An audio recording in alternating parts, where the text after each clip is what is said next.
বন্ধুরা, এখানে এই যে ধান রোয়া হয়েছে, রোপণ করা হয়েছে, একটা জিনিস আপনারা খেয়াল করেছেন, যেটা বারবার আমাদের বিভিন্ন অনুষ্ঠানে বা আমি বিভিন্ন যে সমস্ত বিশেষজ্ঞদের সঙ্গে কথা বলি তারা বলে থাকেন যে ধান রোয়ার যে সিস্টেমটা, একটা সারি বোনার পরে এই যে গ্যাপটা দেখতে পাচ্ছেন, এই গ্যাপটা থাকার ফলে বিভিন্ন রোগ পোকার আক্রমণের হাত থেকে আপনার জমি সুরক্ষিত থাকতে পারে।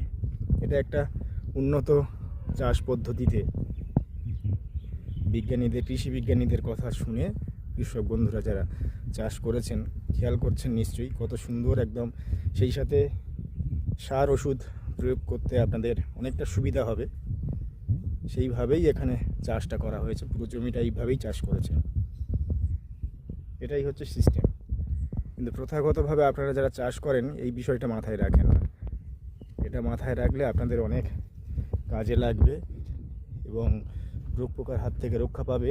সেই সঙ্গে ধানের গোড়ায় প্রকৃত জমিতে প্রকৃত সূর্যের আলো, হাওয়া বাতাস চলাচলের অনেকটা সুবিধা হবে এবং ফলনও ভালো হবে।